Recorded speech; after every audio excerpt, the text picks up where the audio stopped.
So when I was first asked to consider sharing my journey along the equitation science path, I was reminded of a time a couple of decades ago when I was first informed about a new course, an undergraduate course in surf technology at the University of Southampton. And I remember thinking, what lucky bastards, they get to indulge their passion and become scholars in the field. But the good news is that it's only been a matter of time before those of us who are pony mad could do exactly the same thing and share our passion and understand the animals we work with in the equine field better and better. When I was a kid growing up in the UK, my parents were kind enough to buy us this magazine for kids called Once Upon a Time, and one of the covers really struck me. It was this oil painting by Rosa Bonheur, a French artist, and it shows these Percherons and other breeds on their way to market. You can see the power and the majesty of the horses and the skill that's needed to handle them and remain safe around them. That's an inspiring image for me. And it resonated when I was working as a kid with my sister, the indomitable Anne, who's also a veterinarian, worked for a horse dealer. We worked for a horse dealer in the evenings and weekends and school holidays, and we were basically riding these wonderful ride and drive cobs. That was his speciality. Many of the horses came to us with no history, so we were sitting on horses that were often actually unstarted, which was something our parents were never fully aware of.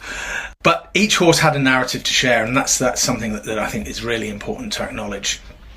The stories that horses tell are probably epitomised in Black Beauty. Obviously, that's an anthropomorphic view, but one of the key messages was that the horses for hire are vulnerable because they're not necessarily the focus of the people who are using them. Their welfare is not primary in importance when horses are for hire. This was brought home to me when one of my sister's friends hired a horse for a show jumping competition at a local riding school.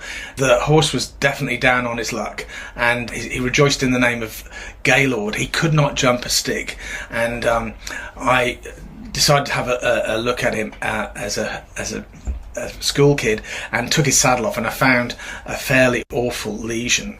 I took this up with the lady who'd hired the horse to this friend of my sister's, and she said, "Who do you think you are, James Herriot?" So that really had a resounding impact on me, and the implication was that for me, I really could only help horses and their welfare if I became a vet, which is what I did.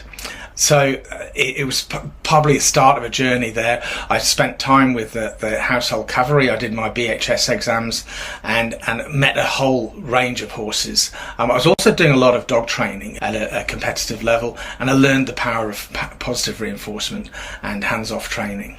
Horse and dog training have evolved at different paces, and dog training probably was a pace ahead in terms of the use of positive reinforcement in those days.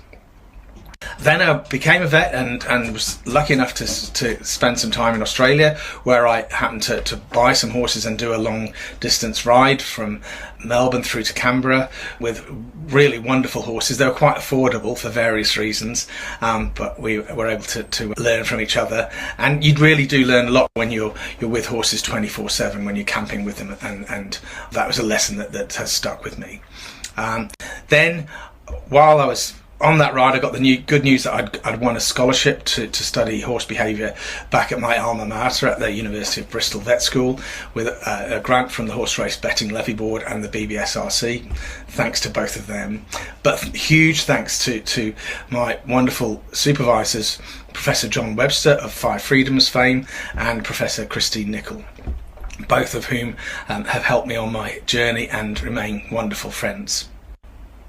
So I've got a sandwich really of the University of Bristol vet course and the PhD at the University of Bristol, a total of 8 years there. In between, I was able to do a diploma in companion animal behaviour counselling at the University of Southampton, and that really helped me when I was using the skills picked up from the diploma as I began to use them in my practice with horses. I was able to acquaint myself with lots of extract thoroughbreds for my PhD, and also I was able to purchase a couple of wonderful Welsh cob crosses. I was beginning to use clicker training in those early days and found it very safe and rewarding, and those lessons have remained with me. They were incorporated into my first book, Why Does My Horse?, which aims to unpack unwelcome behaviours and identify the direct that motivation. And it really captures the use of learning theory in horse handling and horse safety.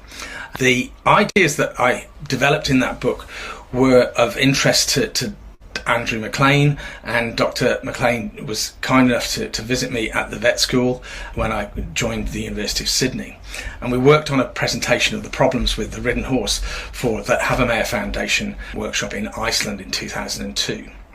We actually weren't in that building, we were in another building, a far more brutal building called the Gun Building, when I first heard the words equitation science used. And that conversation was one I shared with Debbie Goodwin and Natalie Warren in Iceland, and they, with many other fellow applied ethologists, agreed on the need for a scientific approach to horse handling and horse training. So a lot of those ideas were in a chapter of Professor Danny Mills and Sue McDonald's book on the biology of the horse, and then they were developed for a chapter in my own textbook, Equine Behaviour, which coined the term equitation science. And from that, a lot of things developed. I was also working with a lot of animal trainers globally, and I spent, it was an 8-year project going around the world speaking to different animal trainers and learning the importance of timing and consistency across the board, regardless of the species you're working with. I realised at that stage that I couldn't really explain so-called round pen technique or join up, and I gave myself and a student the challenge of unpacking what was going on there. And that proved rather exciting, and it led to a grant application that, as it happens, was unsuccessful. But I recycled the content of that application into a chapter, an article on equitation science that some of you will be familiar with from 2007. And since then, we've seen the extraordinary development of the International Society for Equitation Science. And I've enjoyed working on the development of the first principles of ethical horse training and the position statements that show where we stand on various issues. I must really thank Andrew for his extraordinary mentorship and support and wisdom over the decades. Also, I would like to thank Jana Winter Christensen and Uta von Borstel for their help with the textbook we created some years ago, and the numerous colleagues and students who've helped me develop an understanding of equitation science. But most of all, I want to thank the horses who've inspired me to learn more about them, to never stop learning, and to appreciate how we can advance their welfare. So thank you.